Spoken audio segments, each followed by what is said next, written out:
Seja bem-vindo ao podcast da Reino Church. Esperamos que você aproveite esta mensagem. Mais informações sobre este conteúdo e outros recursos, visite reino.church.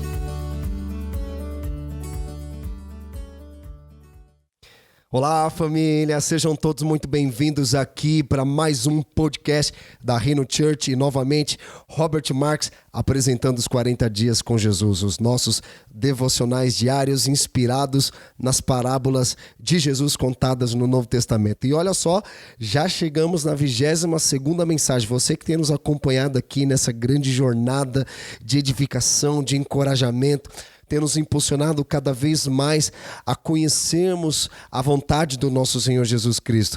Então eu peço que você que está ouvindo agora neste momento, não termine essa mensagem, não avance, mas porque eu creio que tem uma conclusão muito poderosa para você no final dessa mensagem. Espero que você consiga ouvi-la por completo, ok? E a mensagem de hoje chama-se meritocracia e ela é inspirada na parábola de Jesus que está lá em Lucas capítulo 17, versículo 7 ao 10, que é a parábola que ele fala sobre o servo inútil. E se você já está com a sua Bíblia na mão, quero te encorajar neste momento a abri-la, pegar seu bloco de notas, porque eu tenho certeza que você vai escrever palavras reveladoras para você colocar em prática na sua vida. Vamos lá? Então, vou começar aqui, esteja me acompanhando.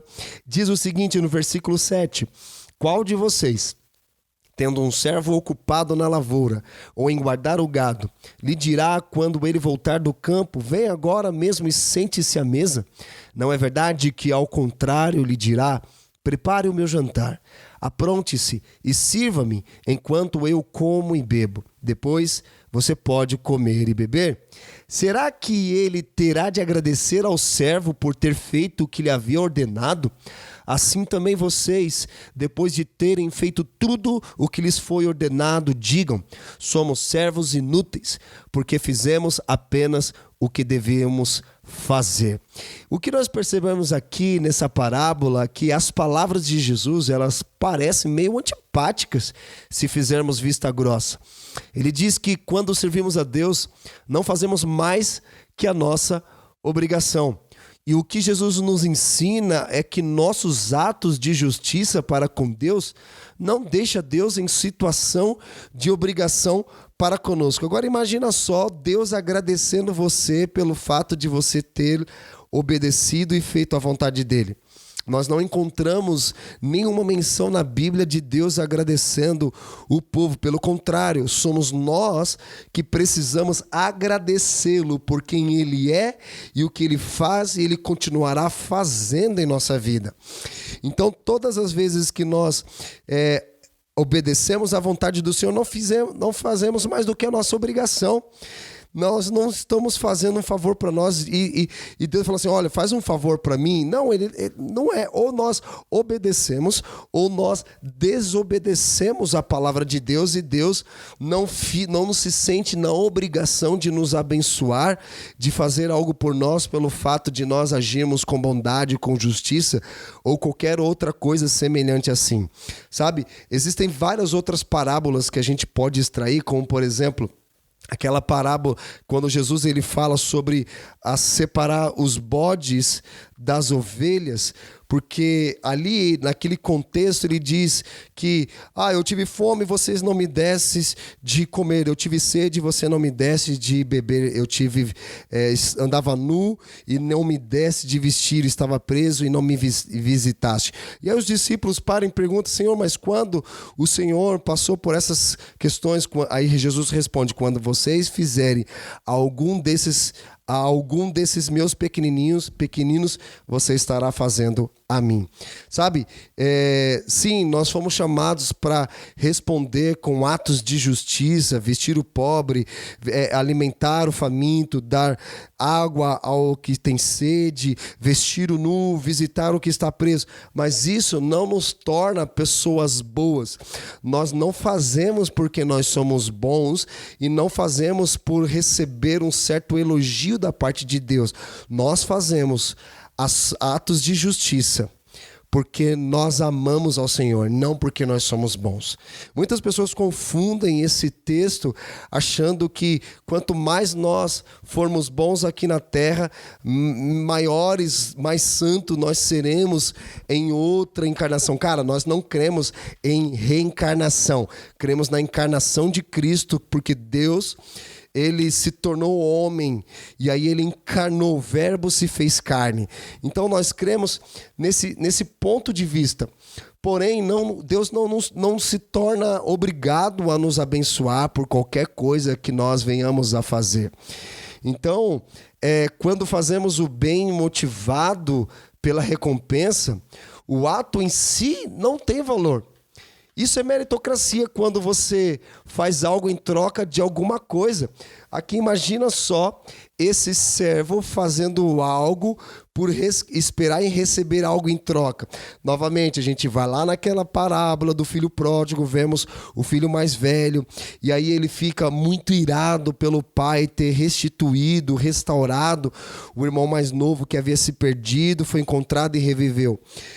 E ele fala assim: pai, eu nunca te desobedeci, o senhor nunca me deu um cabrito para celebrar com os meus amigos. Aí o pai fala assim: filho, tudo que é meu é teu. Ali você vê um filho mais velho se movendo através de um comportamento por meritocracia. Quem nunca, talvez você que esteja ouvindo, como eu já fiz isso, dava o meu dízimo esperando algo em troca da parte de Deus. Não, Deus tem a obrigação de me abençoar porque eu dizimei, eu ofertei, eu orei, eu jejuei. Sabe de uma coisa que eu aprendi ao longo da minha caminhada com o Senhor? O fato de nós dizimarmos, ofertarmos, orarmos e abençoarmos pessoas não torna Deus obrigado a fazer algo para nós. Sabe, eu creio que um dos atributos de Deus é abençoar o seu povo, mas ele não faz isso pelo fato de nós fazermos algo. Não é uma reação à nossa ação.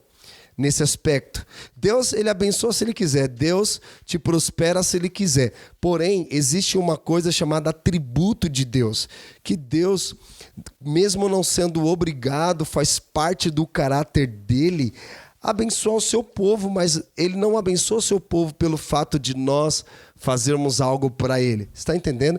Eu acredito que a oração, ela não tem poder para mudar a Deus, assim como o jejum também não tem, mas eu creio que tem poder de mover a mão de Deus. Eu creio dessa forma. E quando nós vemos aqui essa questão de meritocracia, me fez lembrar, inclusive, uma história do Benihim. Talvez você que esteja ouvindo não concorda com as coisas do Benihim, eu também não concordo, mas uma história que me chama muita atenção é que quando ele teve um sonho, ele relatou isso num livro, ele teve um sonho, e aí quando ele estava naquele sonho, ele estava no céu. Ele estava no céu, né? Não se imaginou, não teve um sonho dele no inferno, mas ele estava lá no céu. Mas vamos lá. E aí, de repente, ele lá no céu, e aparece a empregada da casa dele, e ele pergunta: ué, o que você está fazendo aqui? Ela: o mesmo que você, eu fui salva. Aí Benihim responde: mas eu sou um grande evangelista, eu preguei em vários estádios, eu curei centenas de pessoas, eu operei muitos sinais e maravilhas, você não deveria estar no mesmo lugar que eu estou. E aí ele tomou aquele choque por ter visto ela na concepção humana, ela não fez tantos milagres, não fez tantas coisas, não era tão grande assim como ele julgava ser. Mas ela recebeu o mesmo galardão que ele havia recebido. O fato de nós fazermos coisas extraordinárias para Deus não nos torna também melhores e maiores do que outras pessoas. Todos nós receberemos o galardão de Deus. Eu lembro uma vez também que o Anderson Silva, ele compartilhou uma mensagem num dos cultos do Cultura do Reino chamado A Pecado em Nossa Santidade, que é uma mensagem de Charles Spurgeon muitos anos atrás. E naquela mensagem ele citou sobre esses caras que escrevem teologia sistemática, que não sei se você já viu, mas eu tenho um livro de teologia sistemática do Wayne Grudem que tem quase 800 páginas, né? Ele é muito grosso. Acho que se você pegasse para ler ele todo, você não conseguiria ler ele um ano inteiro, porque é muita informação, é muita coisa. E talvez esses caras, eles gastaram a vida inteira deles escrevendo esse livro. E se você perguntar para uma mulher da periferia que não sabe ler nem escrever, para ela se ela conhece, por exemplo, João Calvino, que escreveu a Institutas e vários outros grandes livros que contribuíram para a teologia, ela vai falar assim: meu filho, é uma marca de biscoito? Não, eu não conheço João Calvino.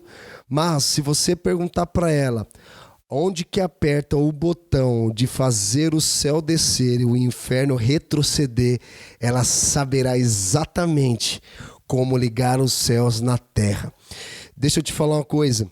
Deus, ele não faz acepção de pessoas e também no reino de Deus não existe meritocracia. Se você colocar no YouTube agora mesmo a palavra meritocracia, você vai ver diversas palestras falando sobre meritocracia nas empresas, o quanto isso é importante, que existem as bonificações, as premiações e todas as outras coisas, 13º, vale transporte, enfim, uma infinita quantidade de benefícios que essa pessoa receberá se ela for um bom funcionário. Mas no reino de Deus, nós percebemos que é completamente ao contrário. Deixa eu te falar uma coisa. Uma vez eu li um livro chamado Escravos, do John MacArthur, e ele traz uma abordagem muito interessante sobre a diferença entre servo e escravo. Quando a nossa Bíblia, em português, ela foi traduzida do grego para a língua portuguesa há muitos e muitos anos atrás, o nosso país, a nossa nação, o nosso povo, ele ainda vivia um período de escravidão. E eles temeram muito em traduzir o nome de doulos, que é escravo, para escravo, literalmente. E eles traduziram para servo. Sabe, existem centenas de palavras na Bíblia que definem a palavra escravo. A tradução correta, todas as vezes que você ver a palavra servo na Bíblia, a tradução correta é escravo. Escravo. E naquela época de Jesus havia escravidão, na época do Antigo Testamento havia escravidão, e na época de Paulo e os apóstolos havia escravidão. É por isso que Paulo fala: já não sou eu mais quem vivo, mas Cristo vive em mim, estou crucificado com Cristo, e por aí vai. Então, quando você começa a ler numa perspectiva correta palavras escravo ao invés de servo, você vai perceber que muitas coisas vão mudar. Sabe por quê? O servo, ele faz o que ele quer, ele chega a hora que ele bem entende, e ele pode pedir as contas se ele não gostar do trabalho, mas nós vemos que, ao contrário de um escravo, o escravo não tem férias, o escravo não tem benefícios, o escravo não tem direito de reclamar, o escravo tem apenas a obrigação de fazer o que foi confiado. Sabe? Então, dentro desse contexto, o que Jesus está querendo dizer é que nós não fazemos mais do que a nossa obrigação. Não espere você ser recompensado, elogiado ou até mesmo criticado por você estar fazendo algo. Apenas faça. Apenas faça o que é certo. Faça, porque o amor, ele não age por interesse. O que Jesus está querendo dizer nessa parábola é: faça o que tem de fazer, porque o que deve ser feito, não importa o que você ganha ou perde. Quem pergunta, por exemplo, mas se eu fizer isso, o que eu ganho com isso? Isso demonstra que essa pessoa é desobediente, que não pensa no próximo, é interesseiro e oportunista. Eu muitas vezes fiz isso no começo da minha caminhada. Não, eu estou dando meu dízimo, então Deus tem que fazer isso. E aí eu fico dizendo para Deus o que ele tem que fazer com aquilo que eu faço.